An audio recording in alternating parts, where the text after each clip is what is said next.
Hi mga sis! Welcome back to another video.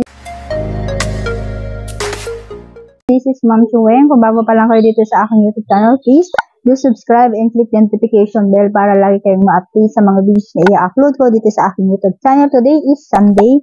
So, mayroon na naman akong bagong ginagamit na product. So, gusto kong i-share sa inyo yung aking experience sa product na to. So, naubos na kasi yung aking ginagamit na facial cleansing gel. So, ito kung saan ko nabili yung niacinamide na facial cleansing gel ay doon ko din siya in-order. Ito siya mga sis. Hindi na natin siya patatagalin pa. Mabilis ang vlog lang to. So, ayan, gusto ko lang i-share sa inyo, lalo na sa mga naghahanap ng mga facial wash na maganda, perfect, sa mga oily skin, dark spot. Ito kasi, ano siya all skin type siya. Hindi siya harsh, hindi siya mahapdi sa mukha, mild lang siya, and masarap siyang gamitin. Ang tagal ko nung ginamit ito, ngayon ko lang siya magagawa ng vlog dahil ngayon ako talaga magsisipag. So, kailangan natin magsipag mag-vlog ngayon dahil sobrang hirap na buhay.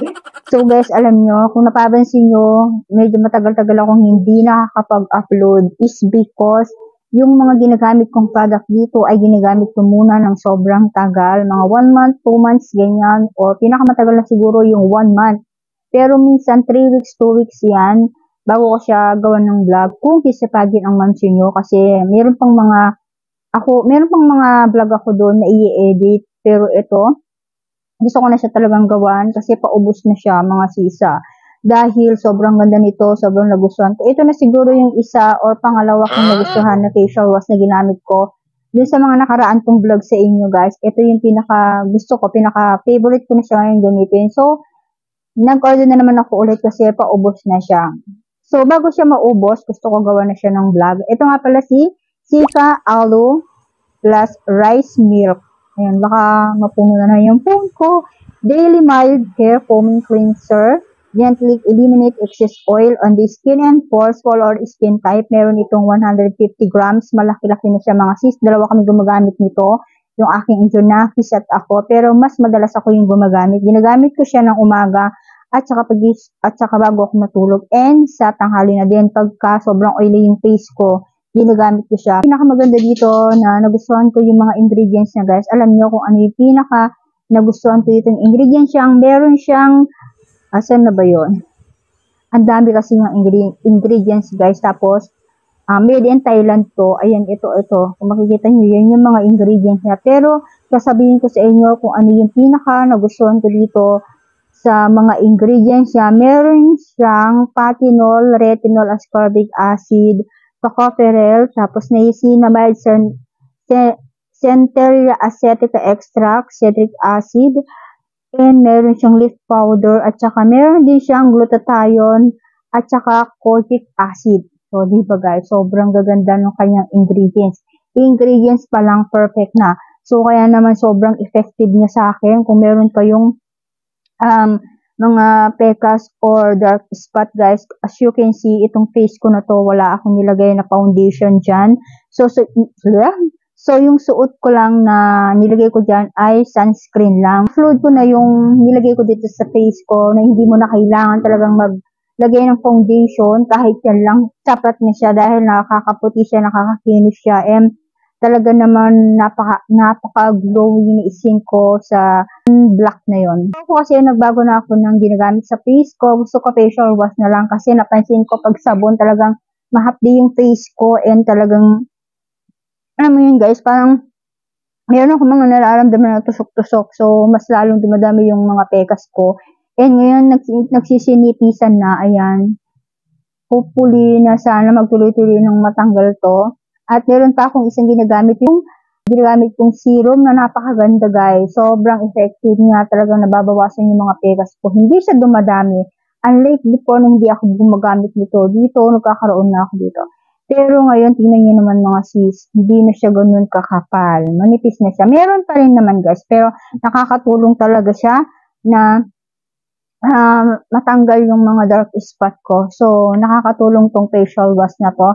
And sobrang nakakatulong din siya sa aking mga pores at saka sa oily skin. So guys, pag ginagamit ko to, sobrang ang ganda ng kinalabasan niya.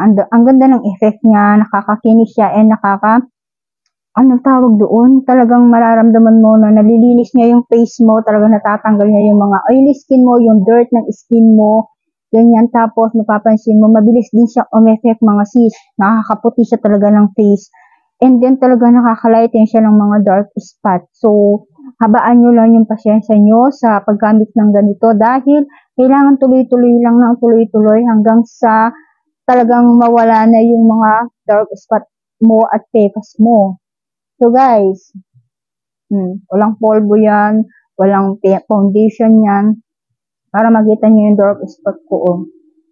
Diba, nakakaano lang kasi pagka marami kang dark spot, lalo na pagka maitim yung mga dark spot mo. So ito na nga guys, hindi siya mabango, hindi siya mabaho.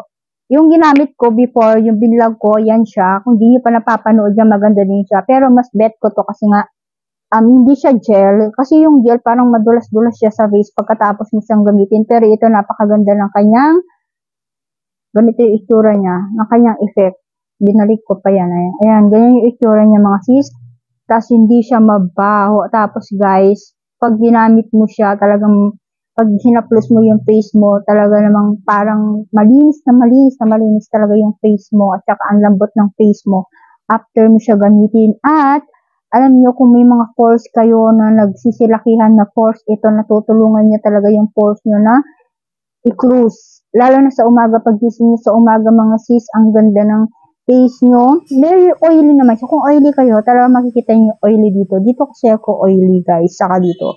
T-zone yung ano ko, oily ko. Pero, pagka mapapansin nyo, parang ano siya, yung mga pores nyo, wala ka makitang pores. Dahil dito kay Cica Aloe Plus Rice Milk. At meron pa akong ginagamit na isa na pang pekas mga sis, serum. Abangan nyo yung vlog ko doon.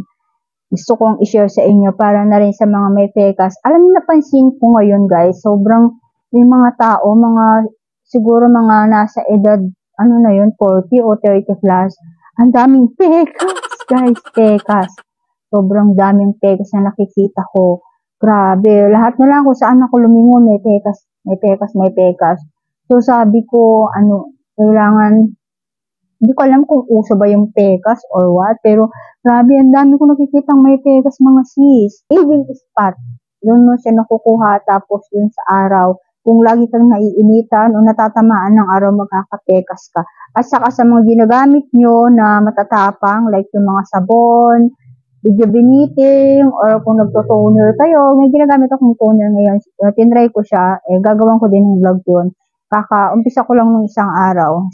Alam niyo yung mga ginagamit ko ngayon for pekas. Tingnan natin kung matatanggal yung pekas kung magagamit niya sa mga ganitong product. Kasi halos lahat na ata na-try ko na talaga para lang dito sa pekas ko. Pero guys, pwede din ito sa mga may pimples, sa mga may acne. Yan, perfect siya.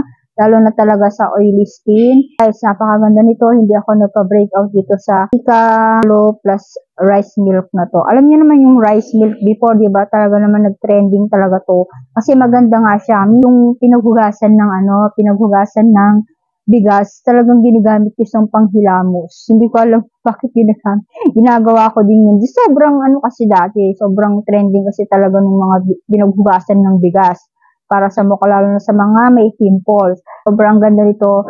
Sobrang marirecommend ko to sa inyo mga sis, itong Cica Aloe Plus Rice Milk na to. Napakaganda sa face. Talagang mabilis yung effect niya. Puputi yung face mo. So, yun lang mga sis. So, sana nagustuhan niyo itong vlog na to. Kung nagustuhan niyo itong vlog ko na to, please mag-subscribe ko naman dito sa aking channel.